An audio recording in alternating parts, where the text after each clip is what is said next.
Bismillahirrahmanirrahim. Assalamualaikum warahmatullahi wabarakatuh. Alhamdulillah alladzi hadana li hadza wa ma kunna linahtadiya laula an hadanallah. Allahumma sholli ala sayyidina Muhammad adada ma fi ilmillahi salatan daimatan bidawami mulkil. Amma ba'd. Raditu billahi rabba wa bi islami dina wa bi Muhammadin nabiyya wa rasula. Hasbunallah wa ni'mal wakil, ni'mal maula wa ni'man nasir. La haula wa la quwwata illa billahil aliyyil azim. Hadratal muhtaramin, alimu wa ulama, para asatid, para tokoh masyarakat, juga jemaah Masjid Jami Al-Manan, hafidhakumullah wa ri'akum. Ayuhal ikhwanal kiram, insyaallah subuh ini kita masih melanjutkan kupasan akidah terkait dengan kejadian bencana. Minggu lalu tuh pulang dari sini hari Kamis ya. Itu udah mulai kondisi Cianjur tuh ya. Udah bahkan oleh RT itu tenda-tenda evakuasi itu dekat rumah saya udah mau dibuka gitu. Ada gempa Sukabumi. Terasa lagi ke Cianjur. Jadi ibu-ibu janganlah katanya jangan dibuka. Jadi tetap dipasang lagi tendanya. Terus ketika Jumatan, pada Jumat itu kita sholawatan, ada bisik-bisik tetangga itu, insya Allah berhenti aja. Tapi justru nanti larinya ke wetan. Waduh, berarti masih ada terus tuh ya bencana ya. Nah jadi kalau kita cerita soal bencana, di zaman nabi-nabi sebelumnya juga sudah terjadi ya. Dalam Al-Quran itu bencana diceritakan karena adanya azab Allah. Kalau di dalam Al-Quran ya. Misalnya firman Allah Al-An'am ayat 65, Qul huwal qadiru ala ayyab'atha alaikum azaban. Ya. Jadi Allah ini berfirman kepada Rasulullah, katakan Allah yang berkuasa untuk mengirimkan azab kepada kalian ya. Min fauqikum, fauqa artinya di atas ya. Dari atas kamu atau au min tahti arjulikum gitu. Atau dari bawah kalian, bawah kaki kalian.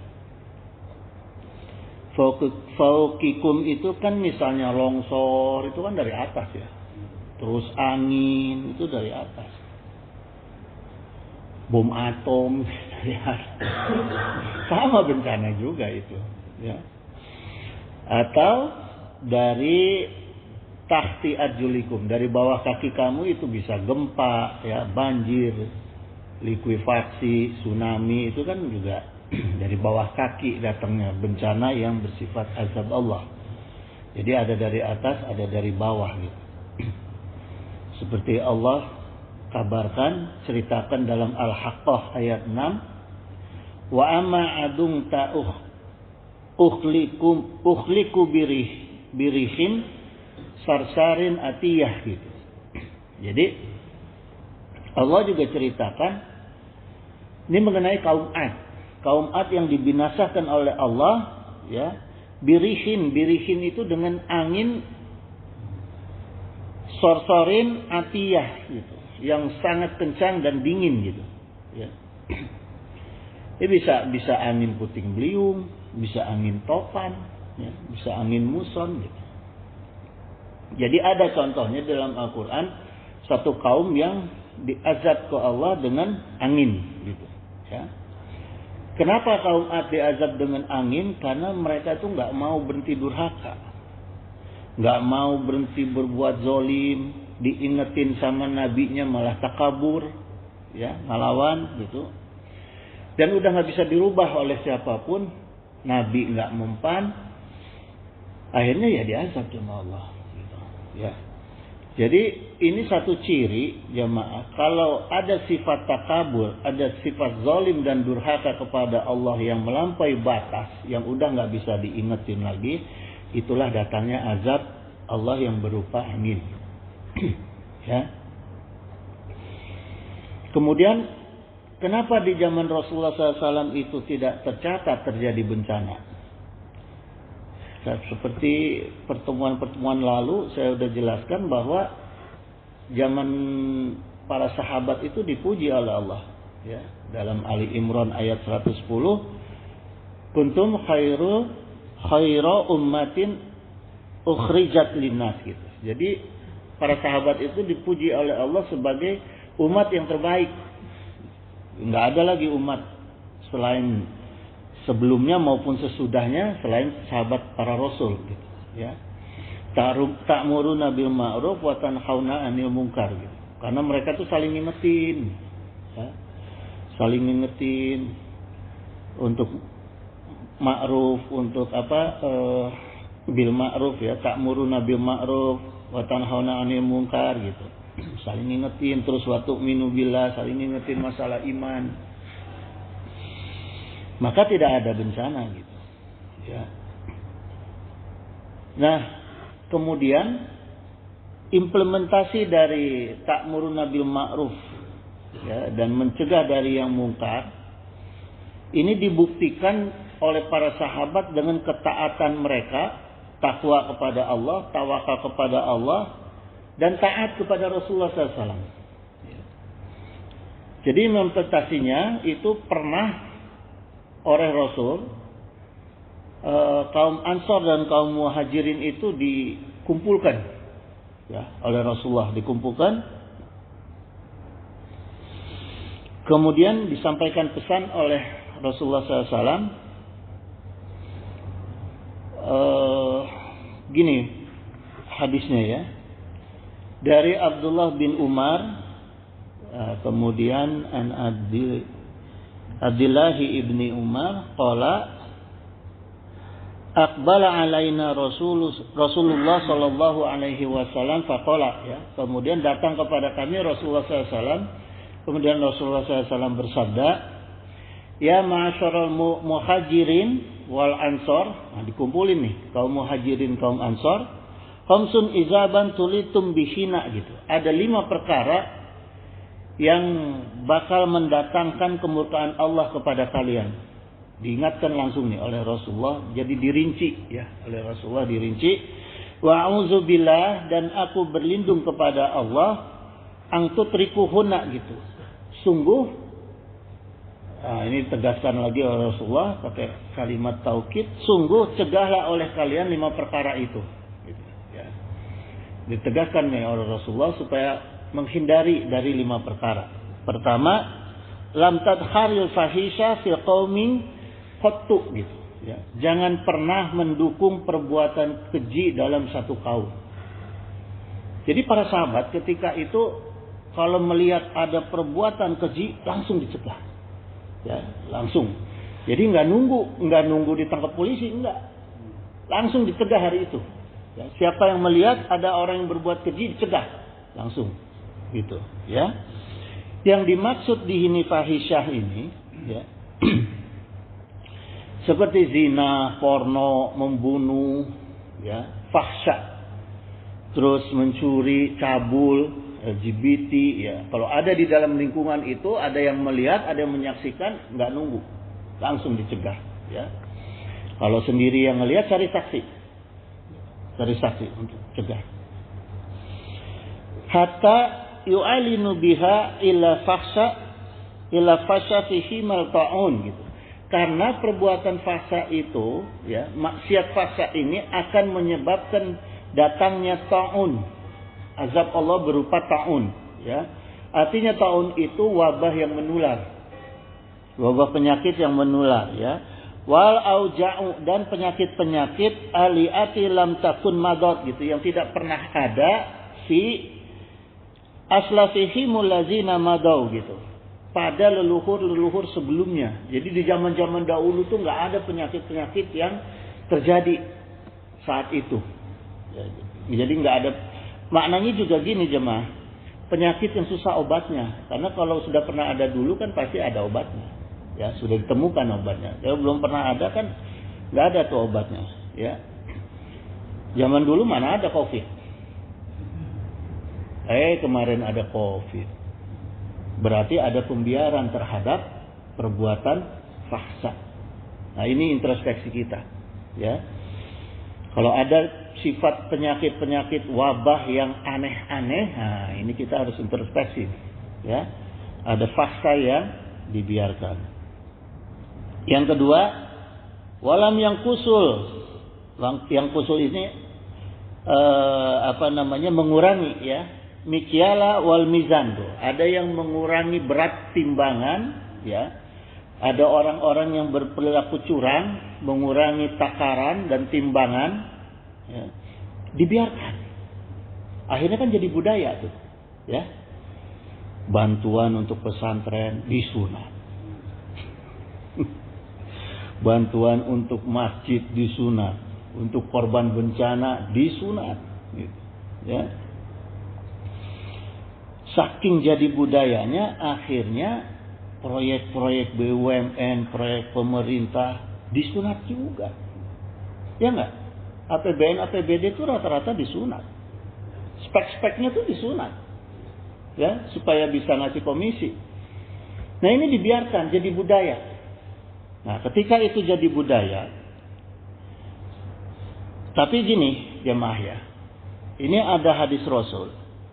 Beliau bersabda gini, ila kecuali ukhizu bisihina, kecuali masih ada orang-orang yang mencela perbuatan itu terus menerus selama bertahun-tahun.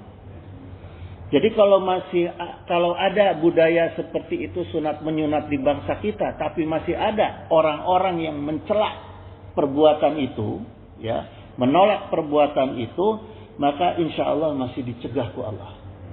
Ya, jadi ukurannya banyak-banyaknya aja. Banyakan mana nih orang yang membudayakan perilaku itu atau yang mencegah, ya, menghina gitu. Ya, mencela, menghina perbuatan seperti itu. Kalau semakin banyak yang membudayakan, ya tunggu azab, begitu aja. Ya. Gitu. Nah, ini orang-orang yang suka menyunat itu, yang suka sunat menyunat itu disebutnya al-mutawfifun. Ya, orangnya ini. Jadi kalau ada orang yang nyunat bantuan bilang, "Ya, al-mutawfifun ente," gitu. Ingetin aja, ya. Kemudian yang ketiga, pesan Rasul itu wasiddatil ma'unat wa jawri sultani alaihim. Nah, kalau ada kekuasaan zalim, penguasa yang menindas kepada rakyatnya, ya, terjadi pembunuhan, terjadi khianat, korupsi dan lain-lain, ya, itu maka akan datang azab Allah. Gitu. Kalau ada komandannya bunuh anak buahnya, nah, kan termasuk sultan itu, ya. Apa namanya itu? Polisi bunuh polisi itu, ya. Ini juga ciri-ciri nih. Ciri bahwa kalau sudah ada kejadian seperti itu, ini ciri bakal ada bencana-bencana yang terus-menerus kejadiannya. Ya. Itu udah ditandai, maka harus cepat-cepat nih umat Islam tobat. Ya. Harus cepat-cepat tobat karena tanda-tanda tuh udah muncul semua, gitu. Nggak mungkin kalau digerakkan oleh Allah sampai kejadian seperti itu. Coba. Ya, orang yang berpendidikan tinggi, berpangkat tinggi, ngebunuh terang-terangan. Kalau nggak ada izin Allah, nggak mungkin. Kecuali dinosaurus, ya. Kalau dinosaurus makan orang biasa.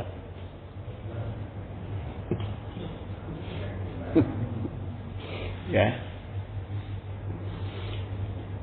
Walam yamna'u zakah amwalihim. Nah, kemudian yang keempat yang bakal mendatangkan azab Allah dalam bentuk-bentuk bencana, semakin banyak orang-orang yang tidak mau membayar zakat dan suka menahan uang yang sifatnya hak. Ya.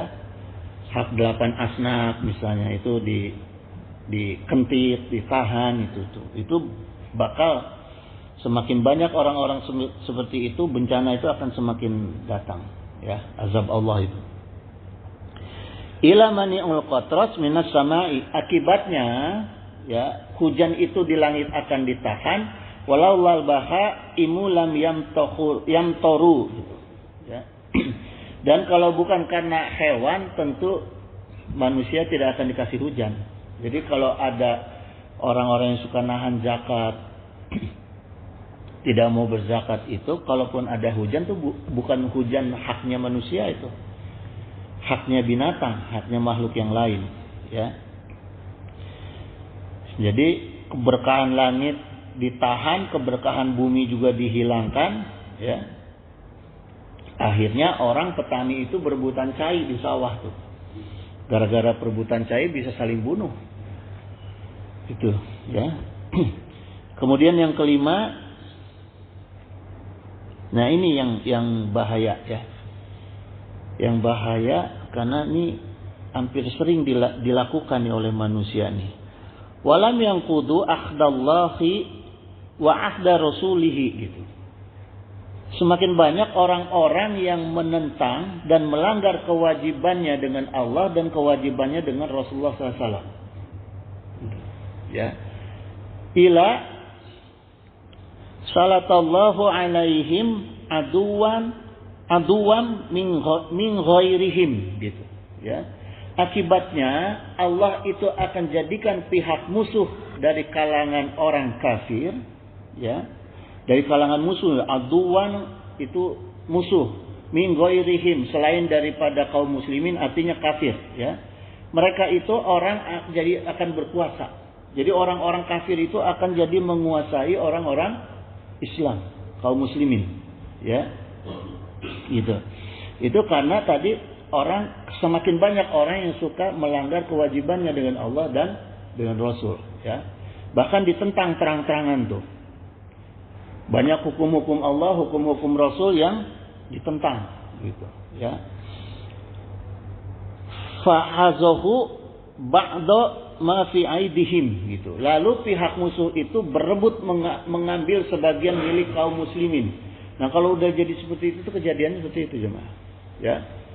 Orang-orang Islam sibuk saling menentang hukum-hukum Allah, saling berdebat perkara-perkara hukum Allah, perkara sunnah didebat-debatkan, sibuk mikirin masalah gitu, ya. Datang musuh itu ngambil milik bagian kaum muslimin. Ya, tokoh-tokoh nih, ustadz-ustadz, ulama-ulama, kiai-kiai yang bergelar seperti itu saling sibuk masalah ngadu fatwa. Ya, ini haram, ini wah, sibuk aja antar mereka sendiri gitu.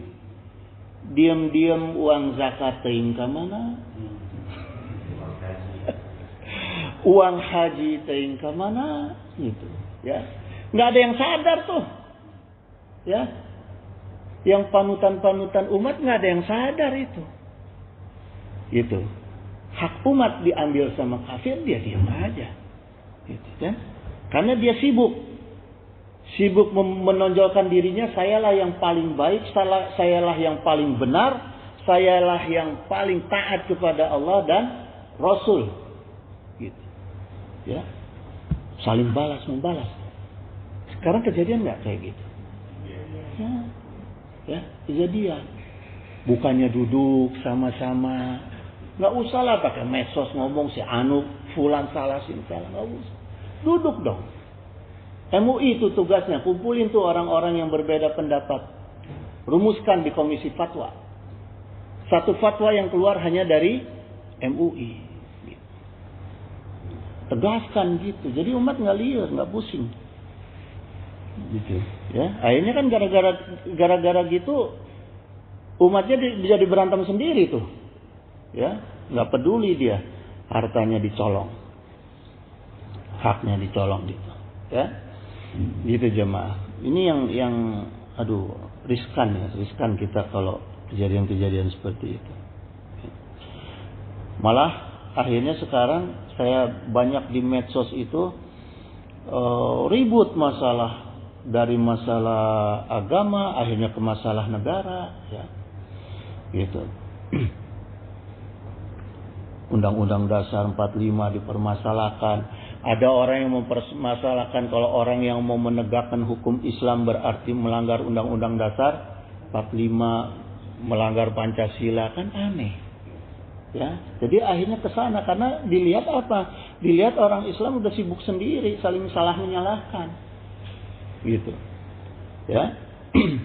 Padahal gini jemaah, kalau kita telaah Undang-Undang Dasar 45 yang asli dan Pancasila yang asli, ya, itu sejalan dengan Islam. Sejalan dengan Islam, nggak perlu diperdebatkan, ya. Sungguhnya itu tinggal ditaati saja, udah selesai. Ya. Semua agama kalau mentaati Undang-Undang Dasar 45 dan Pancasila selesai, udah. Ya. Jadi kalau orang Islam mau menegakkan hukum Islam nggak usah diributkan karena sejalan dengan Undang-Undang Dasar 45 dan Pancasila gitu, ya. Tinggal gini, orang Islam itu tinggal melaksanakan ayat-ayat dalam Undang-Undang Dasar 45 dan Pancasila ditambah akidah Islamiyah, udah selesai. Negara aman. Nggak usah diributkan gitu, ya. Cuma tetap harus ditambah dengan akidah Islamiyah, ya, karena Undang-Undang Dasar 45 dan Pancasila itu kan mengatur kehidupan, tapi masalah akidah nggak diatur di situ. Itu tetap harus akidah Islamiyah harus dikedepankan juga gitu, ya. Kalau untuk berketuhanan semua agama yang dianggap agama di dalam Indonesia, gitu jemaah. Ya. Kemudian gimana caranya untuk mendapatkan ridho dan rahmat Allah yang paling tepat bagi kita? Rasulullah SAW pernah mengajarkan kepada Muaz bin Jabal radhiyallahu anhu, ya Muaz, ya, atadri ma haqqullahi 'alal ibadi? Gitu. Tahukah kamu apa haknya Allah yang wajib dipenuhi para hamba? Nah, ini keterangan Rasulullah kepada Muaz, ya. Wa ma haqqul ibadi 'ala Allah? Apa hak hamba atas Allah? Nah, ini dijelaskan oleh Rasulullah, ada hak hamba, ada hak Allah, ya. Qultu, kemudian Muaz menjawab, Allah wa rasuluhu a'lam. Allah dan Rasulnya yang mengetahui. Qala, Rasulullah SAW bersabda, Haqqullahi 'alal ibadi, hak Allah atas hambanya yang wajib dipenuhi oleh para hambanya, yaitu aya'buduhu wa la yusriku bihi syai'an. Mereka beribadah hanya kepada Allah dan tidak berbuat syirik. Itu hak Allah. Hak Allah dari hamba, ya. Tidak boleh ada hamba yang menyekutukan Allah. Wa haqqul ibadi 'ala Allah, dan hak hamba atas Allah yang pasti dipenuhi oleh Allah adalah ala yu'aziba ma la yusriku bihi syai'an, bahwa Allah tidak akan mengazab mereka yang tidak menyekutukan Allah dengan apapun.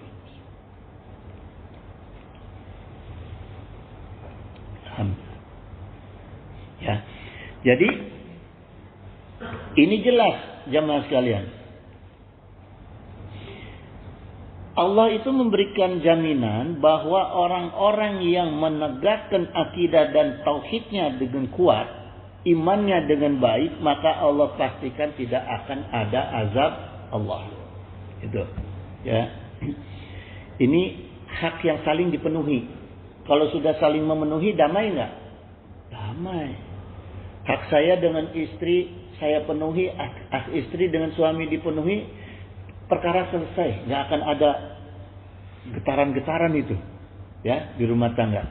Ya begitu juga kita dengan Allah. Ketika hak kita penuhi, hak Allah akan dipenuhi. Udah selesai, gitu, ya. Wa qala Nabi sallallahu alaihi wasallam aidan an Abi Abbas Abdullah ibni Abbas radhiyallahu anhu qala kuntu khalfan Nabi sallallahu alaihi wasallam yauman faqala gitu. Saat saya berada di belakang Nabi sallallahu alaihi wasallam, Rasul sallallahu alaihi wasallam bersabda, "Ya gulam." Nah, ini anaknya ya. "Wahai anakku, ya gulami, ini u'alimuka kalimat. Aku akan mengajarkan kepada kamu beberapa kalimat. Ahfadillaha yahfadka. Jagalah Allah, tentu Allah akan menjaga kamu. Ya. Ahfadillaha tajidu tujahaka. Jagalah Allah, tentu Allah akan selalu berada di hadapan kamu. Iza sa'alta fas'alillaha gitu. Jika engkau meminta, mintalah hanya kepada Allah. Wa iza sta'anta tasta'in billahi. Dan kalau engkau bermohon pertolongan kepada Allah, mohonlah hanya pertolongan itu hanya kepada Allah. Ya. Wa'lam annal ummata lawuz tama'at. Gitu. Dan ketahuilah sungguh kalaupun seluruh manusia itu umat atau tama'at, seluruh manusia itu bersatu ala ayang fa'uka bisyai'in, untuk mendatangkan manfaat kepada kamu, ya, lam yang fa'uka, maka tidak akan bisa mereka memberikan manfaat kepada kamu sedikit pun, ya, ila bisyai'in qad katabahullahu laka gitu, kecuali dengan bisyai'in qad katabalahu laka, katabahullahu laka gitu, kecuali dengan sesuatu yang sungguh telah Allah tetapkan bagi kamu, ya. Wa in istama'u ala ayat duruka bisyai'in gitu. Dan kalau mereka berkumpul untuk mencelakakan kamu dengan sesuatu, ya bisyai'in, dengan sesuatu, lam yadruka, mereka tidak akan dapat mencelakakan kamu. Ila bisyai'in qad katabahullahu alaika gitu. Kecuali apa yang sudah ditetapkan oleh kamu, oleh Allah gitu, ya. Alaika itu maksudnya bagi kamu, oleh Allah bagi kamu, ya. Rufi'atil aqlam. Nah, ini dijelaskan rufi'atil aqlam itu maksudnya penanya itu udah selesai, udah diangkat, udah nggak akan ditulis lagi. Wajafatis suhuf, kemudian lembarannya ditutup. Gitu. Jadi artinya gini jemaah. Makna dari hadis ini secara tauhid, ya, kita mentelaah secara tauhid, ilmu tauhid dalam hadis ini, bahwa kalaupun manusia itu seluruh dunia ini berkumpul ingin memberikan manfaat kepada kita, tidak akan terjadi kecuali dengan izin Allah. Ya, begitu sebaliknya. Ketika seluruh manusia, seluruh alam dunia ini berkumpul untuk mencelakakan kita, juga tidak akan terjadi kecuali dengan izin Allah. Maka yang paling penting bagi kita itu adalah mengukur bagaimana hubungan kita dengan Allah sebaik-baiknya. Itu dulu gitu, ya. Akidah kita itu kita tingkatkan dulu dengan baik gitu, ya. Kemudian, nah, sekarang gini jemaah, apa hubungan tawakal, ulama dan bencana? Nah, ini kita masuk ke bab bencana lagi nih, ya. Karena gini, ternyata ada kaum yang diselamatkan oleh Allah dari setiap bencana. Jadi ada catatan dalam kitab Jami' li Ahkamil Quran, ya. Ini ada catatan bahwa ada orang-orang yang diselamatkan oleh Allah dari setiap bencana, gitu. Ya. Qala Imam Qurtubi, berkata Imam Qurtubi rahimahullahu taala, wakila, dan dikatakan oleh para ulama, maksudnya kila ini jamak, ya, yang berkata ini jamak. Dikatakan oleh para ulama bahwa kullu baldatin yakunu fiha arba'atun fa ahliha gitu. Setiap kota yang ada 4 golongan di dalamnya, ma'asumuna minal bala'i, maka penduduknya akan terjaga dari bala bencana. Ya. Pertama, kalau di dalam kota itu ada imamun adil la yaglimu gitu. Ada pemimpin adil yang tidak berbuat zalim. Nah itu, ini maksudnya gini jamaah. Yang dimaksud imam ini, kalau tingkat Indonesia itu presiden, kalau tingkat kita itu kampung RT, ya RT atau tingkat rumah tangga kepala keluarga. Jadi selama ada pemimpin dalam satu lingkungan itu yang adil dan tidak zalim, ya termasuk interpretasi kita nih. Jangan sampai kita sebagai bapak di rumah tangga ini pemimpin jadi pemimpin yang zalim dan tidak adil, gitu, ya. Karena sayang sama anak bungsu, anak tua tidak adil. Karena sayang sama istri tua, istri muda tidak adil. Terbalik ya. Jadi yang dimaksud imam ini dalam semua tingkatan lingkungan, gitu. Ya, harus adil dan tidak berbuat zalim. Jangan ringan tangan, jangan gampang mulut, mencela istri, mencela anak, ya. Kita nggak setuju sama anak, nggak setuju sama istri, kita cela, kita marahi, gitu, atau kita pukul, nggak boleh itu, ya.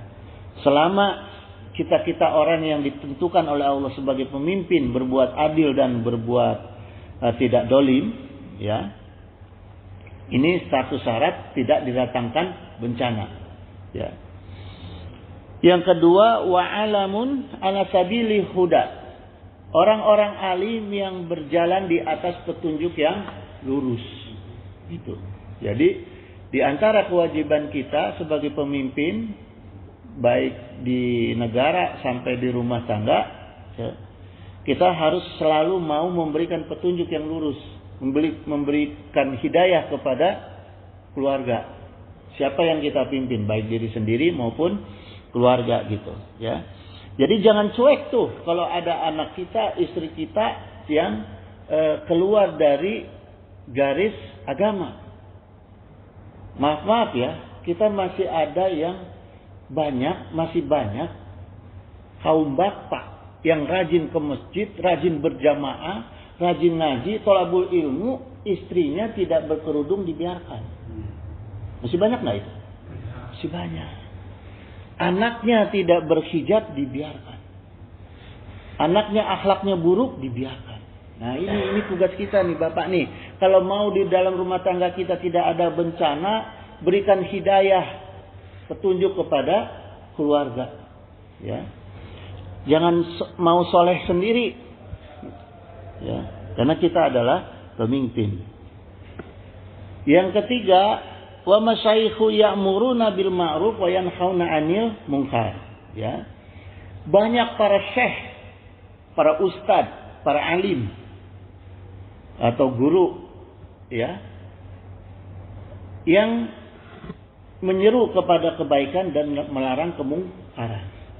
Nah, ini juga menentukan, ya. Gitu. Jadi semakin banyak syekh-syekh yang ujung-ujungnya melawak, ujung-ujungnya pengen jadi artis, ya tunggu bencana tuh, ya, gitu. Karena nggak bisa agama dijadikan lawakan. Tetap agama itu ada normanya, ada garisnya, gitu, ya. Jadi jangan keluar dari itu. Tugasnya para syekh itu adalah menyeru kebaikan dan melarang kemungkaran, gitu. Ya. Kemudian tugasnya para syekh juga alal thalabul ilmi wal Quran, ya. Wa yukhariduna. Tugasnya syekh juga adalah wa yukhariduna, mendorong, memotivasi ala thalabul ilmi wal Quran, mendorong dan memotivasi umat untuk menuntut ilmu agama dan membaca Al-Quran. Gitu. Ini tugas para syekh nih. Ya, wa nisa'uhum mustauratun. Nah, ini yang keempat, ya. Yang keempat ini yang banyak nih di negeri kita ini, ya. Kalau negeri ini ingin selamat, lingkungan kita ingin selamat, ditegaskan wa nisa'uhum mutauratun, para wanitanya yang selalu tertutup aurat. Ya, jadi jangan harap kalau di rumah kita itu pengen lepas dari bencana, terus wanitanya dibiarkan terbuka aurat. Nah, itu hati-hati itu.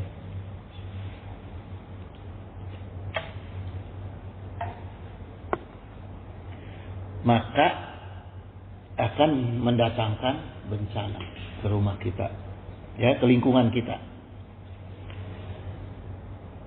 Makanya saya heran kalau ada ulama yang ahli tafsir tapi membiarkan keluarganya terbuka aurat, bingung saya.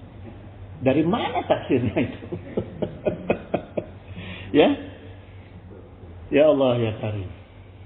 Akhirnya kan kasihan umat tuh, ya, kena bencana, kena apa. Padahal dia termasuk syekh.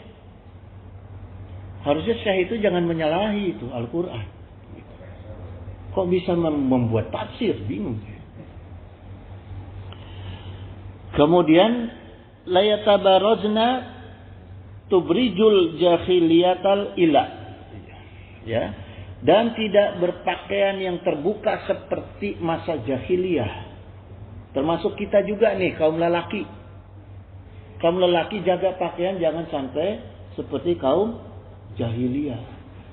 Kaum jahiliyah itu kan paling senang pakai celana segini teh.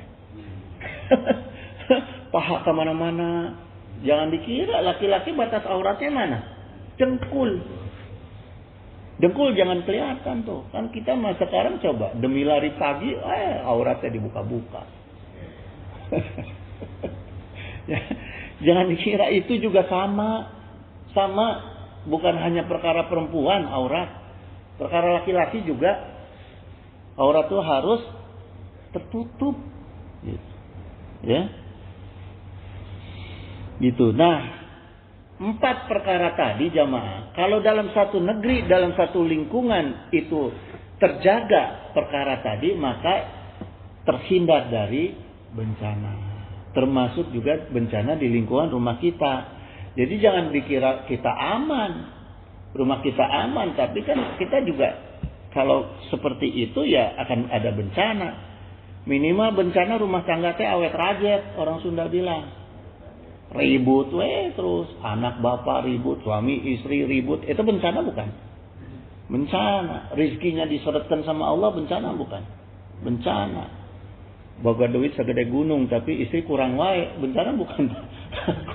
Bencana. Kalau nggak ada bencana kan punya uang sedikit tapi barokah cukup. Nah gitu, ya. Jadi tetap 4 perkara itu juga harus ada kita hadirkan di dalam rumah tangga kita, gitu, ya. Itu jemaah. Nah, siapa yang bisa, yang wajib mensosialisasikan 4 perkara tadi? Ya ulama. Ulama, ingetin dong ulama sama perkara tadi, gitu, ya. Jangan ngaji teh ngajakat deui, sedekah deui. Yang menyelamatkan umat tidak disampaikan. Kecuali yang menyelamatkan dia sendiri. Nah, itu yang bahaya. Ya, ulama pilih-pilih ayat, pilih-pilih hadis yang bisa menyelamatkan dia saja. Nah, ini bahaya. Apalagi yang diselamatkan cuma kantong wungkul. Ripu, ya. Allah Ta'ala berfirman dalam At-Talaq ayat 2, ayat 3, wa may yattaqillaha yaj'al lahu makhraja, gitu. Siapa yang takwa kepada Allah, Allah akan adakan baginya jalan keluar dari perkara-perkara itu, ya. Jadi tugas ulama untuk menyelamatkan umat adalah mengajarkan ketakwaan yang seluruhnya, gitu. Jangan dipilih-pilih. Ayat ini sering disampaikan oleh ulama, tapi konteks belakang, konteks depannya tidak menyelamatkan umat. Gitu. Ya, kebanyakan itu. Wa yarzuqu min haitsu la yahtasib, dijelaskan akan takwa itu akan memberikan rizki dari arah yang tidak disangka-sangka. Tapi poin intinya bukan yang menyelamatkan umat, gitu, ya. Karena ayat ini kan perlu gandengan. Perlu gandengan. Di dalam Al-Quran itu ada rumus tafsir, ya. Ada gandengan ayat, gitu. Jadi nggak bisa berdiri sendiri ayat Al-Quran. Ya. Jadi banyak disampaikan ayat-ayat seperti ini, tapi berdiri sendiri, gandengannya nggak sama gitu, nggak sesuai dengan yang dibutuhkan oleh umat. Ya.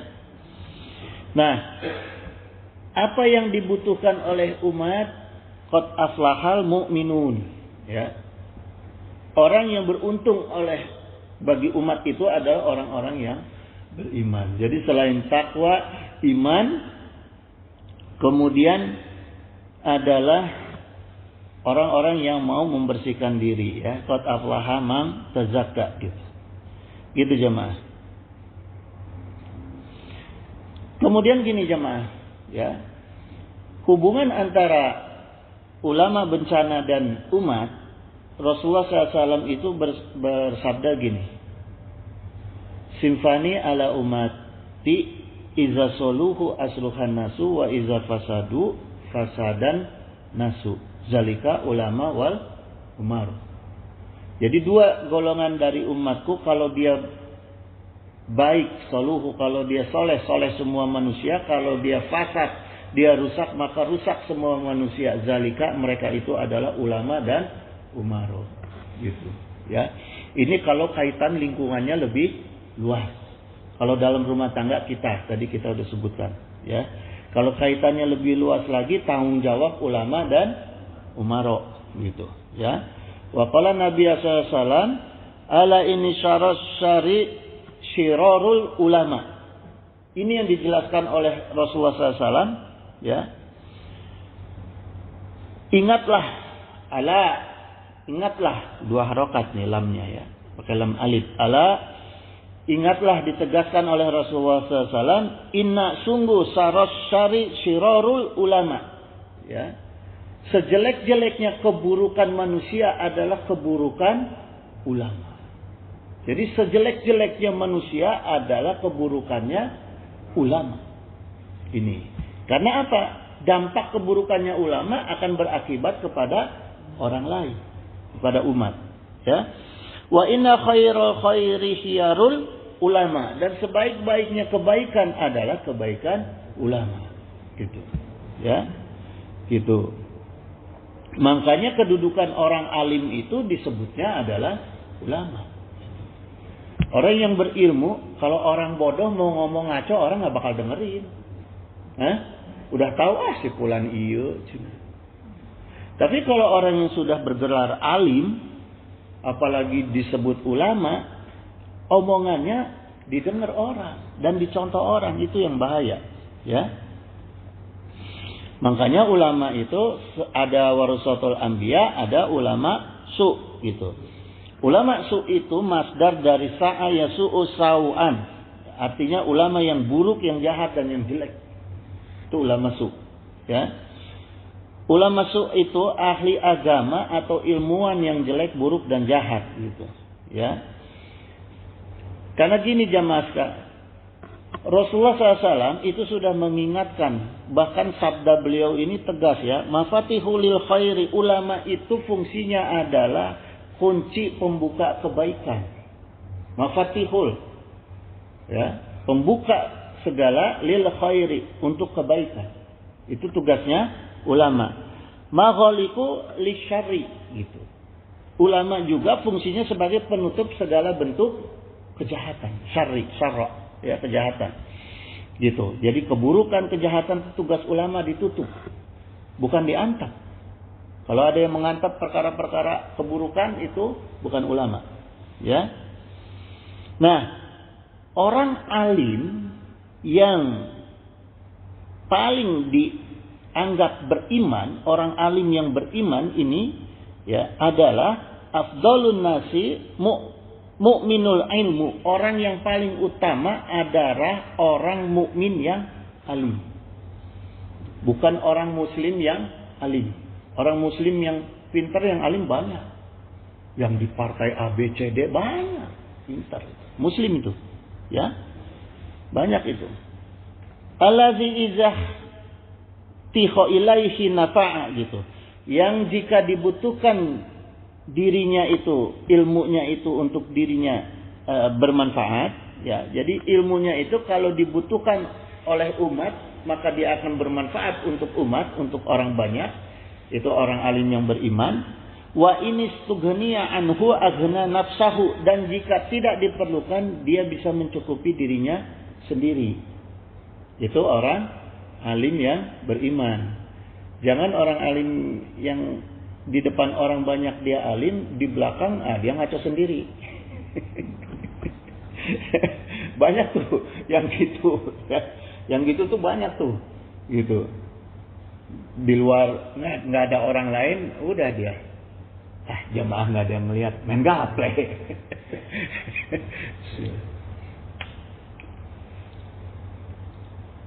Jadi dia nggak bisa menjaga kealiman dirinya. Itu yang bahaya. Ya. Kemudian Anas radhiyallahu anhu,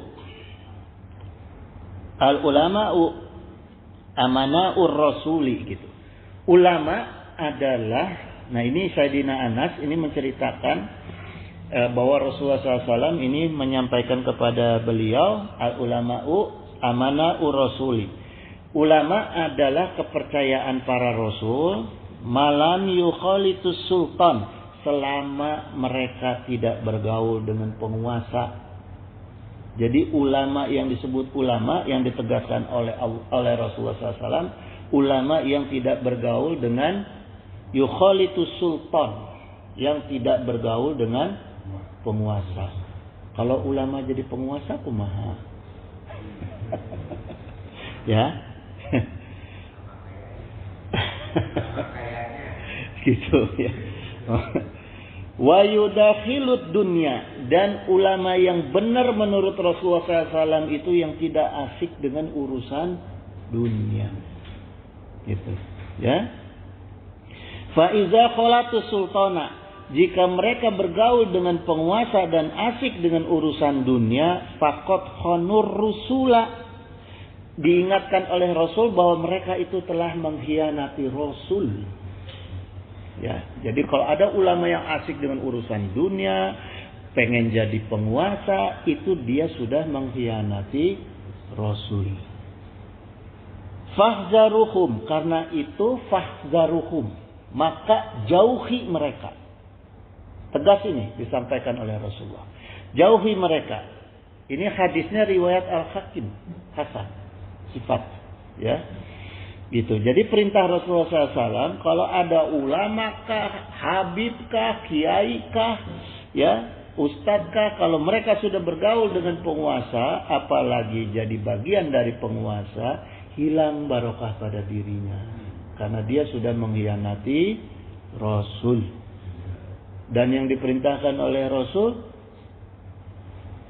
fahza ruhum, jauhi mereka. Gitu. Ya.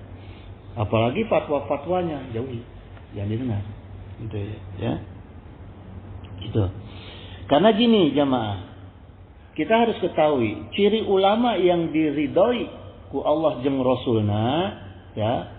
Rasulullah SAW bersabda, hiyarukum, kata Rasul nih, pilihlah manusia oleh kalian, satu, man zakarakum billahi ru'yatuhu. Siapa yang jika orang kita melihat dia, kita semakin bertambah ingat kepada Allah.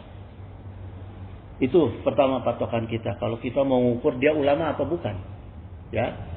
Kalau orang itu kita ketemu dia, kita lihat wajah dia, kita dengar perkataan dia, kita jadi tambah ingat sama Allah, itulah ulama. Ya, pertama. Yang kedua, wazada fi ilmikum mantiquhu gitu. Kalau kita mendengar ucapan-ucapan dia, menjadikan kita bertambah ilmu untuk ketaatan kita kepada Allah. Itu yang kedua. Yang ketiga, waraghabakum fil akhirati amaluhu. Kalau kita mengetahui amal perbuatannya, membuat kita itu jadi tertarik ingin bertambah beramal kepada akhirat. Ya, di sini tegaskan oleh Rasulullah, fil akhirati amaluhu. Jadi ingin menambah amal-amal akhirat kita. Ya. Nah, kalau kita ketemu orang yang 3 seperti ini ada melekat dalam satu orang, dia ulama. Tapi kalau kita ketemu cuma hehehe, bukan ulama. Ya, itu aja ciri patokan ulama itu. Nah, kalau ketemu yang gitu, cium tangan, cari.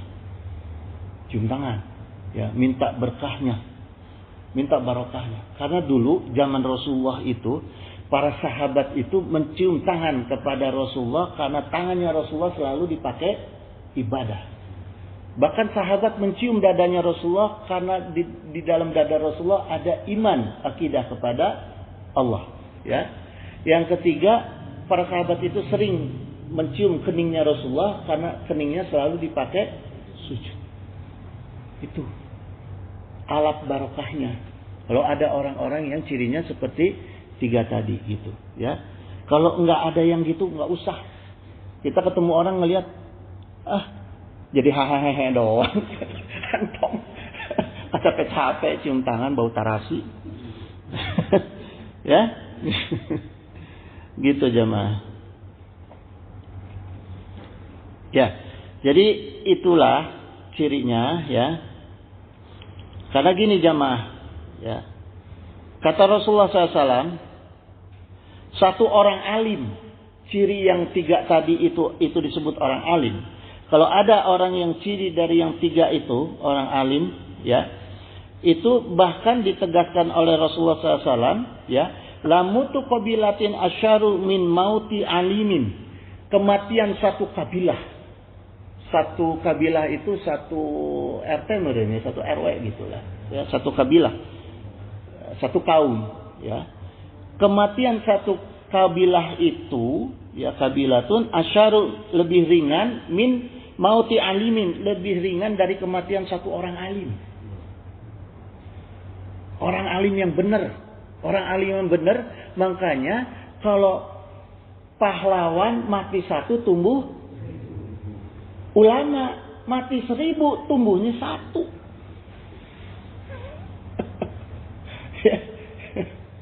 Coba kita lihat. Karena apa? Makanya Allah tegaskan Rasulullah itu adalah penutup para nabi. Udah nggak ada lagi nabi dan rasul, udah habis.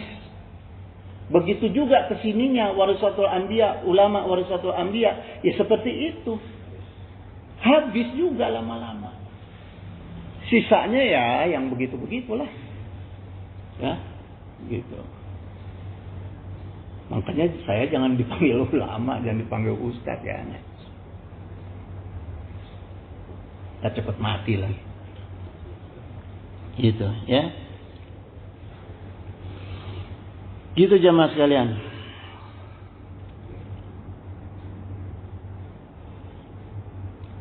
Nah, ini yang bahaya yang terkait dengan bencana dan ulama ini, ya. Karena kenapa pentingnya ulama yang sesungguhnya bagi kita?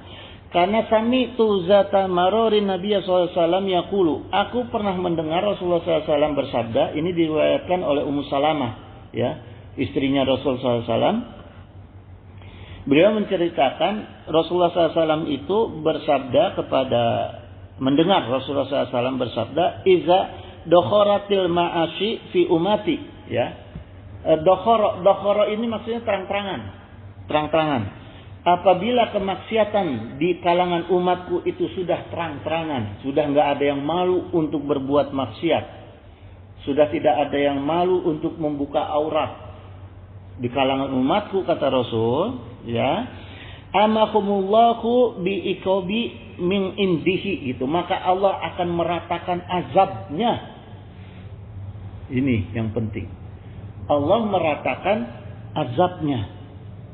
Artinya bukan hanya mereka yang dolim, yang maksiat yang kena azab, tapi semua juga kena, menyamaratakan, menyebarkan, ya, gitu. Amama ini menyebarkan, diratakan, amama sifat. Ya. Cuma saya pernah jelaskan bedanya kalau kita orang-orang yang takwa, sekalipun kena bencana kita jadi barokah. Artinya kena bencana jadi mengingatkan kita jadi lebih alim lagi gitu ya. Ada manfaatnya lah, bukan azab sifatnya gitu jemaah sekalian. Gitu jemaah sekalian, karena ini udah jam 6 lebih ya, saya tutup aja ya. Nanti saya lanjutkan lagi minggu depan, masih kita bicara mengenai bencana, nanti kita tutup ya. Gitu. Berarti kita tutup bab bencana itu minggu depan ya, akidah bencana. Terus gini jemaah sekalian, ini sebagai closing statement ya. Kan saya suka merekam kajian-kajian ini, kan suka saya rekam, saya kirim ke grup ya. Saya kirim ke grup, terus kalau oleh jamaah mau disebarluaskan mah enggak. Karena ini jadi ibroh, jadi pelajaran ya. Mau disebarluaskan, diikhlaskan mah enggak gitu. Karena gini jamaah, yang diperlukan oleh umat itu adalah isi makna kajian dari Quran dan hadis. Dan fatwa ulama itu perlu dikenal gitu ya, perlu disebarkan. Tapi namanya nggak perlu. Makanya dalam rekaman saya itu saya tidak pernah menyebutkan nama saya. Jadi saya berharap apa yang disampaikan di sini disebarkan, boleh, tapi jangan sampai nama saya ikut tersebar. Ya, karena yang dibutuhkan umat itu cuma Quran dan Sunnah. Nama si fulannya umat nggak butuh. Umat nggak butuh nama saya. Umat hanya butuh dengar apa yang saya sampaikan, gitu, ya. Dengan harapan mudah-mudahan supaya umat itu banyak manusia yang takut, yang takwa, yang tawakal kepada Allah Subhanahu Wa Taala, sehingga mereka umat kita ini terhindar dari bencana, gitu jemaah, ya. Wallahul musta'in ala kulli hal. Semoga Allah menolong kita dalam berbagai hal. Wallahu waliyut taufiq wasyadat. Innahu sami'un qaribun mujibud da'wah wa yaqdi hajah. Subhanaka Allahumma wa bihamdika asyhadu an la ilaha illa anta astaghfiruka wa atubu ilaik. Billahi taufiq wa hidayah. Wassalamualaikum warahmatullahi wabarakatuh. Allahumma shalli wa sallim wa barik ala sayyidina wa syafi'ina wa habibina maulana Muhammad wa sallim wa radiyallahu ta'ala an sa'adatina sahabi sayyidina Rasulillahi azma'in. Amin ya Allah ya mujibu da'wati sa'ilin. Allahumma inna nas'aluka salamatan fid din wa afiyatan fid jasad wa ziyadatan fil ilm wa barakatan fil rizq wa taubatan qabla maut wa rahmatan inda maut wa maghfiratan ba'da maut. Allahumma hawin alaina fi sakaratil maut wa najatan minan nar wa afa inda hisab. Allahumma hdina bi hudaka waj'alna mimman yushari'u fi ridhaka wa la tu'alina waliyan siwaka wa la taj'alna mimman khalaqa amraka wa asaka wa hasbunallahu wa ni'mal wakil. Ni'mal maula wa ni'man nasir wa la haula wa la quwwata illa billahil aliyyil azim.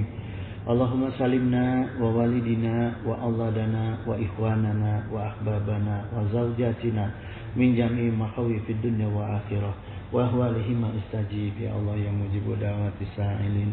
Allahumma la sahla ila ma ja'altahu sahlan. Allahumma tubbi fi taysyiri kulli asir fa innaka taysyiru kulli asirin alaika yasir was'aluka yusra wal mu'afata fid dunya wa akhirah. Allahumma ahina ala dinil Islam wa amitna ala dinil Islam wa nas'aluka imanan qawiyan maqbulan fil hayati wa indal mamati wa ba'dal mamati wa na'udzubika minasyirk wa fisq wa dalalati wa syirk wa nifaqi bi rahmatika ya arhamar rahimin. Allahumma inna nas'aluka rizqan thayyiban kashiran wasi'an bi ghairi hisab. Allahumma la tasluk minni ni'matan an'amta biha alayya. Allahumma inna nas'aluka minan ni'mati tamamaha wa mina ismati dawamaha wa mina rahmati sumulaha wa mina afiyati husulaha wa mina aishi agodah wa mina umuri as'adah wa mina isani atamah wa mina ni'ami a'amah wa mina fadli azabah ومن اللطف أنفعه اللهم كن لنا ولا تكن علينا اللهم اهتم بسعادة آجالنا وهتك بزيادة آمالنا واقرن بالعافية غدونا وآصالنا وزع إلى رحمتك مشيرنا ومعلنا وسب سجل أفك على ذنوبنا ومن علينا بإصلاح عيوبنا واجعل تقوى زودنا وفي دينك اجتهادنا وعليك توكلنا واعتمادنا وثبتنا على نهج الاستقامة وعزنا في الدنيا من مجبات ندمة يوم القيامة وغفر عنا سكل أوزار وارزقنا عيشة أبرار واكفنا واصرف عنا شر الأسرار واعتق رقابنا ورقاب آبائنا وأمهاتنا وإخواننا ووالدنا وعشيرتنا وزوجاتنا برحمتك يا عزيز يا غفار يا شتار يا حليم يا جبار يا الله يا الله يا رحمن يا رحيم يا أرحم الراحمين إنك على كل شيء قدير وبإجابة جدير اللهم اغفر لنا يا غفور وارحمنا يا رحيم اللهم اكشف عنا واصرف عنا وادفع عنا البلاء والوباء والغلاء والطاعون وفتن والمحن وخموم وغموم وخروب وأذان وشدائد وشر أعدائد وشر الظالمين ما لا يصفه غيرك وصلى الله على سيدنا محمد وعلى آله وصحبه وسلم سبحان ربك رب العزة عما يصفون وسلام على المرسلين والحمد لله رب العالمين. الفاتحة.